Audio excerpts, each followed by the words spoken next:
Hey everyone, it's 𝗪𝗚 here. Welcome to Canadian Mortgage Weekly Live for Thursday, September 22nd. It's our 99th episode, and we're going to be taking a look at why houses cost more now.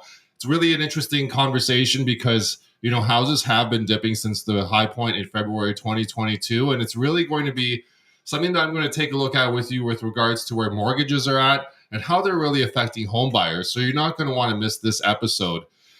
So houses cost more now. It's a really interesting conversation.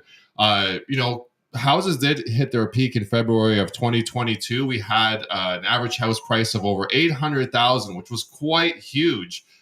Great to see how houses have been appreciating during the pandemic, but also this year we've seen houses go down in value quite considerably. So let's take a look at some of the data today in this episode. But first, why is this so surprising? Why do houses cost more now? It's a very surprising trend. This is partly due to the fact that mortgage payments have gone up considerably. We're seeing people paying a lot more for fixed rate mortgages. If you're taking a 5-year fixed mortgage, you're paying a lot more for that mortgage. And if you've had a variable rate mortgage that has a flexible payment each month, and as the Bank of Canada has been increasing rates, those payments have been going up for all those mortgage holders.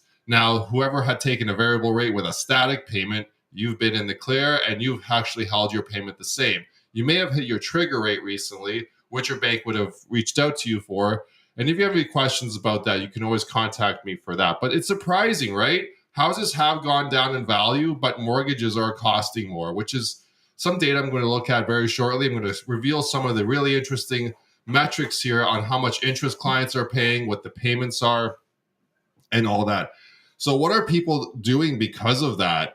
We're seeing a lot of people now waiting. We're seeing people that are being pre-approved today, getting their pre-approval and seeing, you know what, I don't afford what I did last year. And we're going to wait until house prices go down further or interest rates rebound. However, we have some interesting data to show and share with you later in this episode that showcases that might not actually happen.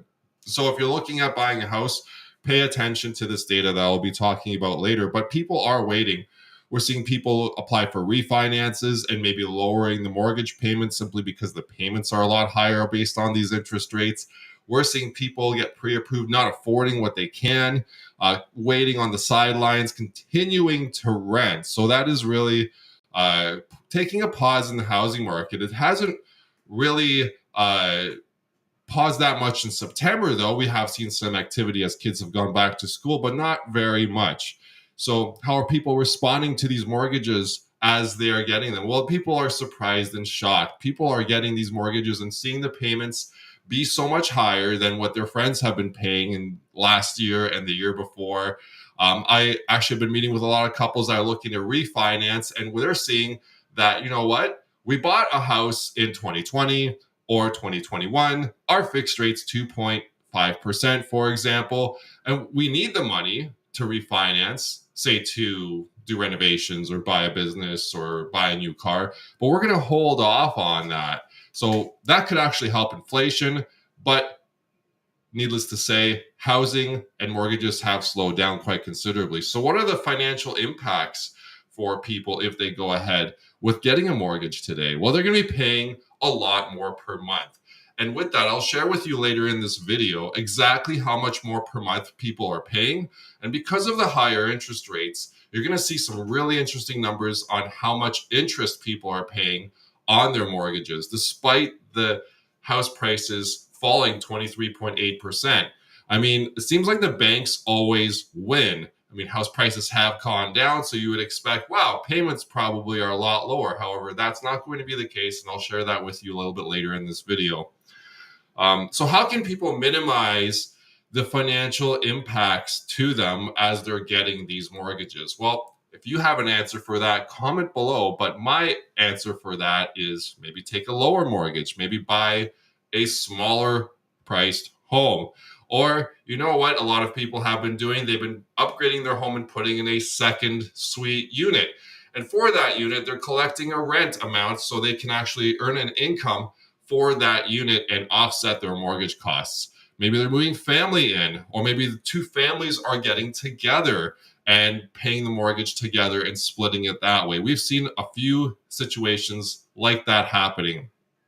So that's a lot of different ways people are minimizing the financial impacts of these higher mortgage rates and the fact that houses have gone down, but they do cost more now. So it's something really interesting. And as the houses cost more, people are going to continue to either put in a second unit in their basement or rent out a bedroom. I see people even doing that right now. I've heard on Sunday I was chatting with a family, and they're actually looking at now Airbnb being part of their home for an extra income to offset these higher mortgage costs.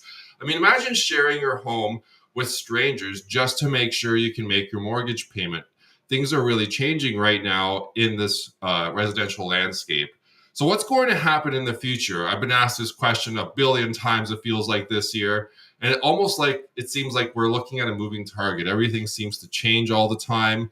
But the Bank of Canada has been steadily increasing interest rates. So that has been affecting variable rate mortgage holders in the sense that their payment has been going up if they're on a flexible payment schedule.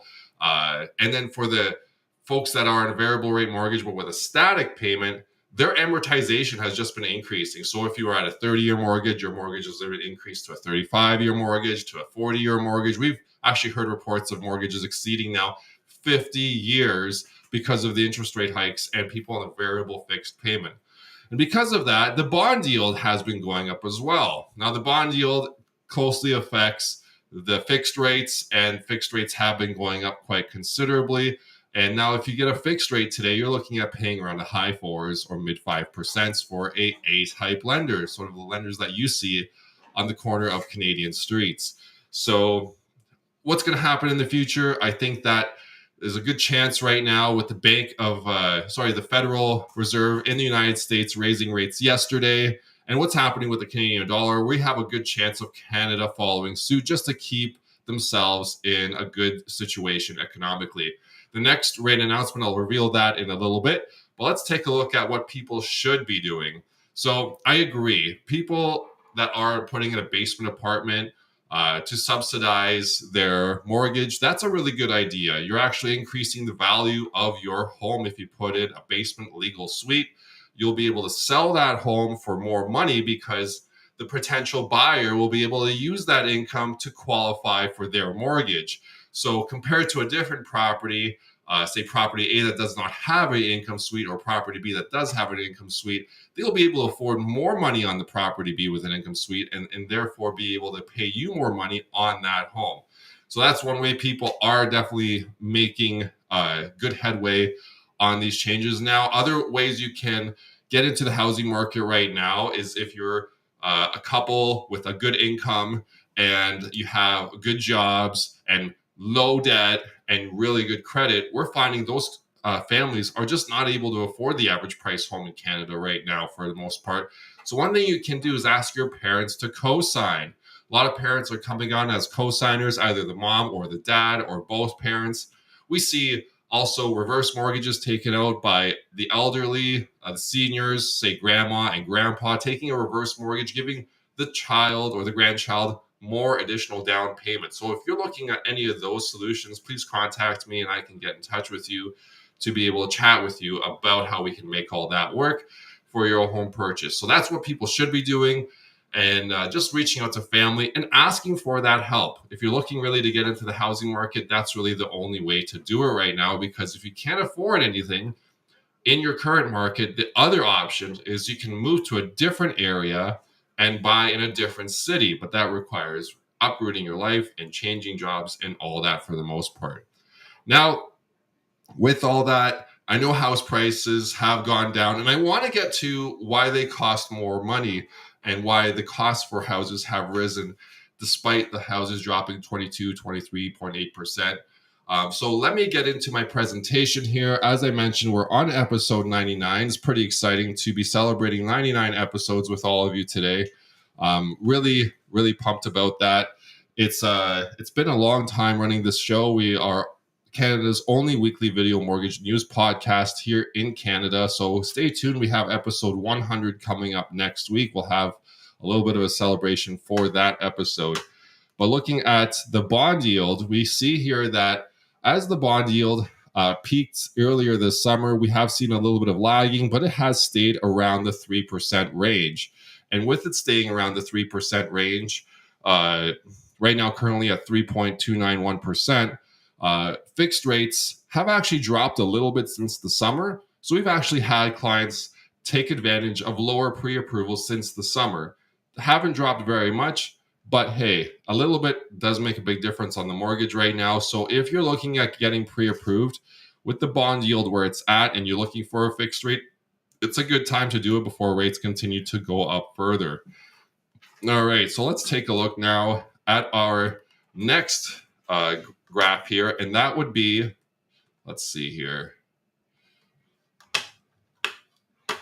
All right, our next graph here is the Canadian inflation rate. So as you see, we did peak in June of 2022. We had a very high inflation rate of 8.1%. That was extremely high for Canada and the highest we've seen in many, many years. Now, inflation is still happening. I'm not saying it's gone away, but the rate of inflation has slowed down. We really shouldn't expect prices to come down at this moment, because with prices coming down, that would actually indicate that we are in a deflationary environment. But with the new inflation numbers coming out, now we've had 2 consecutive months of decreases, some of the fastest decreases in inflation since the beginning of the pandemic. So great news for Canada. And as people start to curb their spending, maybe stop buying the $9 Starbucks and making their coffee at home, maybe keep their used vehicle for an extra year instead of buying their new vehicle today, it's going to put less demand on goods and services, pushing that inflationary factor lower. So it's a really good indicator where Canada's headed. But again, we also see that the Americans had their inflation. Their Federal Reserve actually increased rates. So we'll have to see what happens with the next announcement. So we've been trending down for inflation since June. June was 8.1%, and now we're at 7% even. This does mean that prices are still increasing, so we should not really expect prices to decrease. But if the trending down does continue, we could see possibly that rate hikes may subside in 2023. I'm not throwing out the crystal ball just yet, but that could happen. Let's take a look now at where inflation is for the United States. As you see, the United States has had 2 consecutive months of decreasing inflation as well. It's not as quick as Canadian decreases in inflation. However, we are currently at 8.3%, and that's from a high of 9.1%. So really interesting to see that. Also interesting to see that the Federal Reserve did increase their rates yesterday by 75 basis points, despite inflation going down further. So what's going to happen there? We'll have to see at our next Bank of Canada interest rate announcement, which I'll share with you a little later in this presentation. But that's something that I'll be purporting live here on Canadian Mortgage Weekly. We do a pre-rate show as well as a live rate announcement every time the Bank of Canada does meet for a rate announcement. All right, now let's take a look at the CDOR rate. You're probably thinking, what the heck does this mean, Joe? Well, the CDOR rate right now is at 4.11%. That's as of yesterday, September 21st. And we look at the variance of the CDOR from prime, which currently is sitting at 1.34%. And because that variance is under 2%, usually I would say in this case, it might be better to take a fixed rate mortgage. However, it's really dependent on where you are at personally on your own mortgage schedule and where you are at there with what you need as a homeowner for your mortgage, because a fixed rate isn't good for everybody. Some people do like the variable rate simply because they want the flexibility to make changes in their mortgage payments. Also, people do want to be able to either refinance later or change houses without a big penalty, because the variable does have a very low penalty. And people also want to be able to catch the rate decreases on the way down once rates have finished going up. So the CDOR rate has been climbing steadily, which has been indicating that fixed rates are becoming a better deal as that happens. So, this affects people that are in variable rate mortgages or looking to get variable rate mortgages. And I guess for the future, I would say it's a good time to consider a fixed rate as you're going forward. If you're in a variable rate, you might be looking at locking in, or if you're in a variable rate right now with a floating payment, you might look at refinancing into a static payment just for now to see where you're at, because as the payments continue to go up, you want to be in a static payment so you're not having those rate increases if the cash flow situation is a problem for you. If you can actually curb your spending, then it shouldn't be a big deal for you. You can actually say pause on those Starbucks for now and maybe curb your spending on some other items like a brand new car and looking at delaying those purchases until when rates subside. All right, now looking at the next thing, we have the Bank of Canada rate announcement. So we have the next announcement here happening on October 26th, 2022. That's going to be on a Wednesday at 10 a.m. We're going to see that rate announcement is going to be highly anticipated because of the Federal Reserve yesterday increasing rates by 75 basis points. Where do you think rates are headed with this? Do you think rates are going up? Rates are going down? Do you think the Bank of Canada is going to move at all in October? I'd like to see your comments below. I would love to hear what you think. We have had 2 consecutive months of decreasing rates of inflation. And is that enough for the Bank of Canada to pause these interest rate announcements with an increasing rate? Or is the Federal Reserve going to really influence where Canada's headed on that? Right now, the overnight rate is currently sitting at 3.25%. And the last rate announcement, we did have a 75 basis point increase. So it's going to be interesting to see where we're headed. But with inflation being above 𝗪𝗂𝗪𝗀𝗄's goal of 2%, you never know. He might just continue to raise interest rates until we hit that 2% mark. And right now we're at 7%. So we're about 5% away from 𝗪𝗂𝗪𝗀𝗄's, which is the finance minister's goal here on where he wants inflation. All right, now looking at the average national house price. This is a graph that I borrowed from the Financial Post. It did come out just a few days ago. And we see that big downtrend here since February 2022 on what house prices have been doing. We did hit a peak there at over 800,000 in February of 2022. And now in August, we did see an increase of 1.5% since July. So house prices have redirected upwards. This could be with the fact that as summer's ending, people are getting out there looking for houses, looking to make a move because, you know what, maybe they want a pool now, maybe they want to downsize, kids are going back to school, and a lot of parents like to make those changes when kids are at school. So with that, housing activity has increased slightly from what I've been talking about with local real estate agents and real estate agents across Ontario. But, you know, it's a very small increase. I would love to see your comments below to see if you believe that this trend is reversing. We've had price declines since February on the average price home, but a price increase in August of 1.5% from July for the average priced home. Now, I did have a local realtor here in Barrie did mention to me that there are certain pockets that have had no price decreases or very little price decreases compared to the overall market. And those are certain pockets, neighborhoods, certain types of homes. It's really good to talk to your local real estate agent. And if you don't have one, I can connect you with a local real estate agent for you that they can look at the market and say, you know what, if you're looking to protect your home and buy in an area where that has lower price decreases and has more sustainable value, really be a good idea to talk to your local real estate agent. And I can help you get connected with one for that.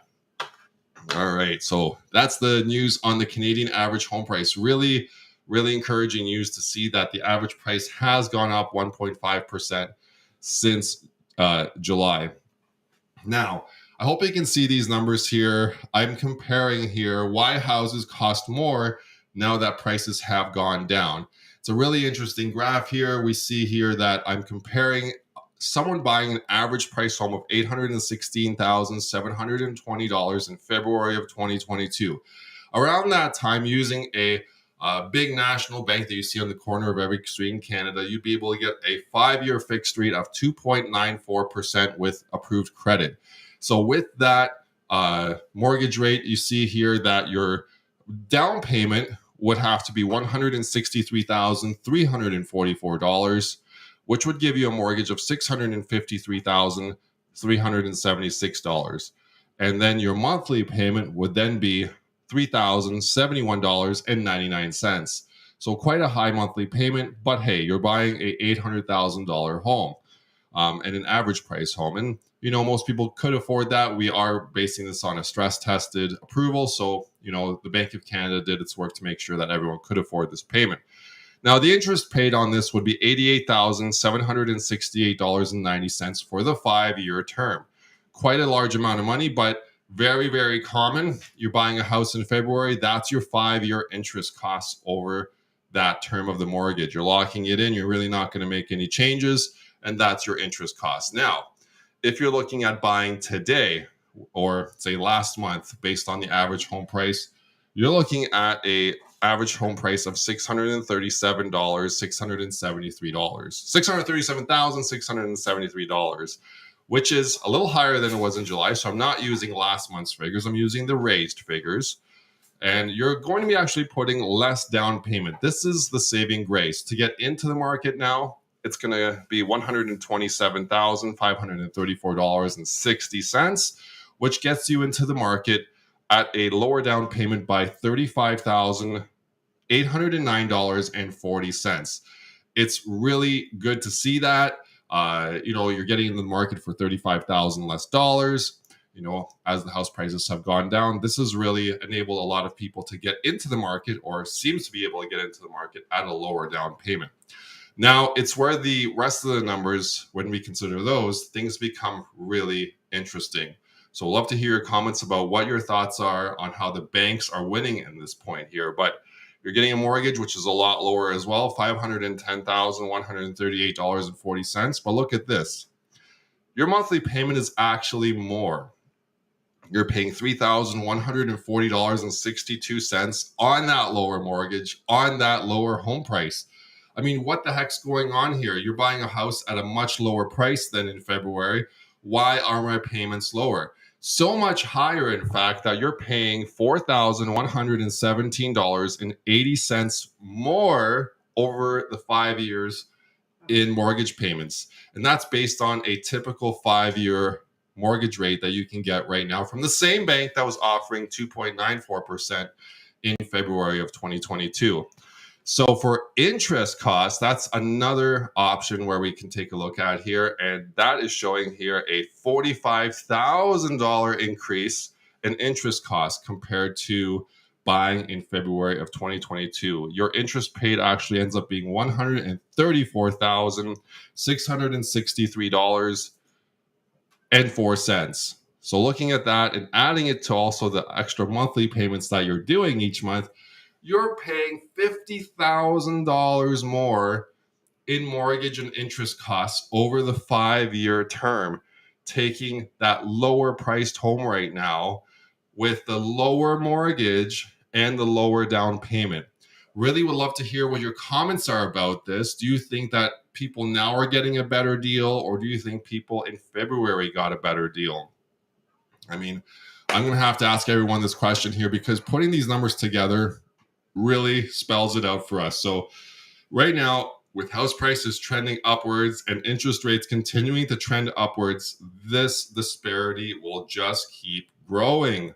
So anyone that's looking to get into the market, this is really key information to consider as you're making that decision. I mean, it's a lot less to get into the market, $35,000 less.